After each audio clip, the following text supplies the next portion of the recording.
दोस्तों, जब पड़ोसी देश की नजरें टेढ़ी होती हैं, तो भारत की ताकत का आलम दुनिया देखती है। आज हम बात कर रहे हैं बांग्लादेश की, जो हाल के दिनों में भारत के खिलाफ ऐसी हरकतें कर रहा है जिन्हें नजरअंदाज करना अब नामुमकिन है। तुर्की से मंगवाए गए बैरक्टार TB2 ड्रोन, चीन के साथ बढ़ती नजदीकियां और पाकिस्तान की खुफिया एजेंसी ISI की साजिशें, ये सब सिर्फ संयोग नहीं, बल्कि एक सोची समझी रणनीति का हिस्सा है। लेकिन क्या भारत चुपचाप सब देखेगा? बिल्कुल नहीं। पश्चिम बंगाल के हासीमारा एयरबेस पर तैनात राफेल लड़ाकू विमान, ड्रोन रोधी तकनीक और एक ऐसी कूटनीतिक चाल जो बांग्लादेश को उसकी औकात दिखा देगी, भारत अब हर मोर्चे पर तैयार है। यह कहानी सिर्फ सीमा विवाद की नहीं, बल्कि भारत की उस ताकत की है जो भविष्य का नक्शा बदलने जा रही है। आइए इस रोमांचक कहानी को नए अंदाज में समझते हैं, जिसमें हम न सिर्फ ताजा घटनाक्रम को डिकोड करेंगे, बल्कि गूगल और विश्वसनीय स्रोतों से मिली जानकारियों को जोड़कर इसे और गहरा बनाएंगे।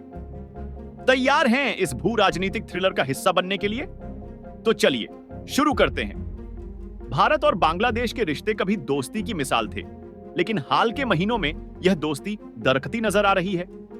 बांग्लादेश ने 2030 में तुर्की से 12 ड्रोन खरीदे, जिनमें से 6 अब पूरी तरह ऑपरेशनल हैं। ये ड्रोन, जिन्हें 2020 के नागोर्नो करबाख युद्ध में अजरबैजान ने आर्मेनिया के खिलाफ इस्तेमाल कर तहलका मचाया था, अब भारत बांग्लादेश सीमा पर तैनात किए गए हैं। ये मध्यम ऊंचाई, लंबी उड़ान, मेल ड्रोन 24 घंटे तक उड़ सकते हैं, 300 किलोमीटर की रेंज रखते हैं और लेजर गाइडेड मिसाइलों से टैंक तक नष्ट कर सकते हैं। दिसंबर 2024 में मेघालय के सोहरा और शेल्ला इलाकों में ये ड्रोन भारत की सीमा के 200 मीटर करीब उड़ते पाए गए, जिसके बाद भारतीय सुरक्षा बलों ने हाई अलर्ट जारी कर दिया। बांग्लादेश का दावा है कि यह ड्रोन केवल निगरानी के लिए है, लेकिन भारत इसे रणनीतिक भड़कावे के तौर पर देख रहा है, खासकर तब जब बांग्लादेश के अंतरिम नेता मोहम्मद यूनुस ने चीन की यात्रा के दौरान भारत के पूर्वोत्तर राज्यों को लैंडलॉक्ड बताते हुए कहा कि बांग्लादेश ही उनका समुद्री रास्ता है। यह बयान भारत के लिए सीधा चैलेंज था और इसका जवाब भारत ने अपनी सैन्य और कूटनीतिक ताकत से देना शुरू कर दिया है। पश्चिम बंगाल के अलीपुरद्वार जिले में स्थित हासीमारा एयरबेस भारत की रणनीतिक ताकत का प्रतीक है। 2021 में भारतीय वायुसेना ने यहां अपनी दूसरी राफेल स्क्वाड्रन तैनात की, जिसमें 18 अत्याधुनिक राफेल लड़ाकू विमान शामिल हैं। ये विमान न सिर्फ बांग्लादेश, बल्कि चीन और म्यांमार जैसे पड़ोसियों पर नजर रखने के लिए रणनीतिक रूप से महत्वपूर्ण है। हासीमारा का चयन कोई इत्तेफाक नहीं था। यह चिकन नेक कॉरिडोर के करीब है, जो भारत के पूर्वोत्तर राज्यों को देश के बाकी हिस्सों से जोड़ने वाला 22 किलोमीटर चौड़ा संकरा रास्ता है। राफेल विमान, जो मेटियोर मिसाइलों और स्कैल्प क्रूज मिसाइलों से लैस हैं, 3700 किलोमीटर तक की रेंज में दुश्मन के ठिकानों को तबाह कर सकते हैं। इसके अलावा भारत ने हाल ही में बांग्लादेश के ड्रोन खतरे का जवाब देने के लिए हासीमारा और आसपास के इलाकों में हेरॉन TP और अन्य स्वदेशी ड्रोन तैनात किए हैं। गूगल सर्च के अनुसार भारत ने 2024 में अमेरिका से 31 प्रीडेटर ड्रोन खरीदने का 32,000 करोड़ रुपए का सौदा किया, जिनमें से कुछ पूर्वी सीमा पर तैनात किए जा सकते हैं। यह साफ है कि भारत न सिर्फ बांग्लादेश की हरकतों का जवाब देने को तैयार है, बल्कि किसी भी स्थिति में अपने हितों की रक्षा के लिए पूरी तरह सक्षम है। बांग्लादेश की हालिया हरकतें सिर्फ ड्रोन तैनाती तक सीमित नहीं हैं। मोहम्मद यूनुस के नेतृत्व वाली अंतरिम सरकार ने अपनी विदेश नीति में बड़ा बदलाव किया है, जो भारत के लिए चिंता का विषय है।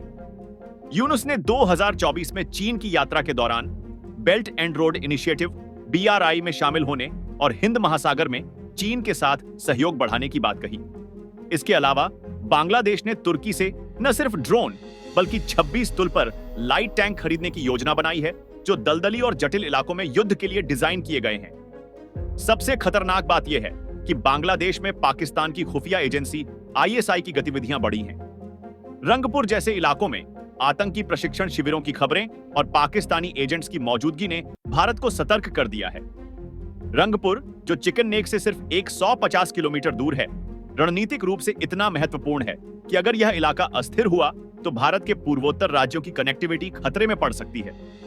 गूगल के अनुसार बांग्लादेश की सेना म्यांमार की अराकान आर्मी के खिलाफ भी संघर्ष कर रही है, जिससे उसकी सैन्य क्षमता पहले से ही तनाव में है। ऐसे में भारत के खिलाफ उकसावे की कार्रवाई करना बांग्लादेश के लिए खतरनाक साबित हो सकता है। भारत ने बांग्लादेश की हरकतों का जवाब देने के लिए बहुआयामी रणनीति अपनाई है। सबसे पहले भारत ने बांग्लादेश को दी जाने वाली ट्रांसशिपमेंट सुविधा को 2025 में पूरी तरह बंद कर दिया, जिससे बांग्लादेश का 50 अरब डॉलर का निर्यात, खासकर गारमेंट उद्योग, बुरी तरह प्रभावित हुआ। यह कदम न सिर्फ आर्थिक था, बल्कि बांग्लादेश को यह संदेश भी था कि भारत के हितों के साथ खिलवाड़ की कीमत चुकानी पड़ेगी। सैन्य मोर्चे पर हासीमारा एयरबेस को और मजबूत किया जा रहा है और राफेल विमानों के साथ साथ ड्रोन रोधी तकनीकों को तैनात किया गया है। भारत की बॉर्डर सिक्योरिटी फोर्स बीएसएफ ने भी सीमा पर निगरानी बढ़ा दी है।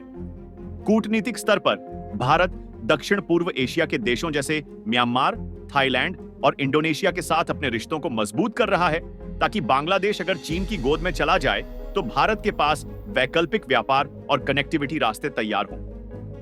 Kaladan multi modal transit project इसका एक हिस्सा है, जो म्यांमार के सितवे बंदरगाह को कोलकाता से जोड़ेगा, जिससे पूर्वोत्तर राज्यों की समुद्री पहुंच बढ़ेगी।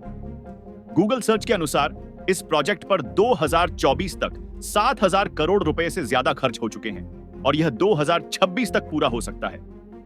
भारत की यह रणनीति साफ है, वह बांग्लादेश पर निर्भरता खत्म करना चाहता है और उसे भारत पर निर्भर बनाना चाहता है। रंगपुर बांग्लादेश का वह इलाका जो भारत के चिकन नेक कॉरिडोर से सिर्फ 150 किलोमीटर दूर है, अब भारत की रणनीति का केंद्र बन चुका है। अगर भारत रंगपुर जैसे इलाकों पर अप्रत्यक्ष रूप से प्रभाव बढ़ा लेता है, तो चिकन नेक की भौगोलिक कमजोरी को ताकत में बदला जा सकता है। कल्पना कीजिए, अगर रंगपुर में भारत एक इकोनॉमिक जोन या बिजनेस कॉरिडोर स्थापित कर दे, तो यह न सिर्फ पूर्वोत्तर राज्यों की कनेक्टिविटी को मजबूत करेगा, बल्कि बांग्लादेश की अर्थव्यवस्था को भी भारत से जोड़ेगा। गूगल के अनुसार बांग्लादेश की अर्थव्यवस्था पहले से ही मुद्रास्फीति और विदेशी मुद्रा भंडार की कमी से जूझ रही है। ऐसे में भारत अगर ट्रेड, टेक्नोलॉजी और टूरिज्म के जरिए रंगपुर में अपनी पकड़ बनाए, तो बांग्लादेश के पास भारत विरोधी रुख अपनाने का विकल्प कम हो जाएगा। साथ ही भारत म्यांमार और थाईलैंड के साथ एक नया इकोनॉमिक बेल्ट तैयार कर रहा है, जो बांग्लादेश को क्षेत्रीय व्यापार में अलग थलग कर सकता है। अगर बांग्लादेश में अस्थिरता बढ़ती है, जैसे कि गृहयुद्ध या सांप्रदायिक हिंसा, तो भारत रणनीतिक रूप से महत्वपूर्ण इलाकों में मानवीय सहायता या शांति स्थापना के बहाने दखल दे सकता है। यह एक ऐसा मास्टर स्ट्रोक होगा जो बिना युद्ध के भारत के हितों को सुरक्षित करेगा। भारत और बांग्लादेश के बीच बढ़ता तनाव सिर्फ एक सीमा विवाद नहीं है, यह दक्षिण एशिया की भू राजनीति को नया आकार देने की कहानी है। हासीमारा के राफेल, ड्रोन रोधी तकनीक और कालादान प्रोजेक्ट जैसे कदम दिखाते हैं कि भारत अब न सिर्फ अपनी कमजोरियों को ताकत में बदल रहा है, बल्कि भविष्य के लिए एक ऐसा नक्शा खींच रहा है जिसमें वह क्षेत्रीय सुपर पावर के तौर पर उभरेगा। बांग्लादेश के पास अब दो रास्ते हैं, या तो वह भारत के साथ सहयोग करे और क्षेत्रीय स्थिरता का हिस्सा बने, या फिर चीन और पाकिस्तान के साथ गठजोड़ करके अपनी अर्थव्यवस्था और सुरक्षा को खतरे में डाले। भारत की रणनीति साफ है, वह न तो झुकेगा न ही रुकेगा। रंगपुर हो या चिकन नेक, भारत हर चुनौती को अवसर में बदलने को तैयार है। तो आप क्या सोचते हैं? क्या भारत की यह रणनीति बांग्लादेश को सबक सिखाएगी या फिर दक्षिण एशिया में एक नई जंग का आगाज होगा? अपनी राय कमेंट में जरूर बताएं और इस जानकारी को अपने दोस्तों के साथ शेयर करें। भारत का यह नया अध्याय हर भारतीय को गर्व महसूस कराएगा। जय हिंद।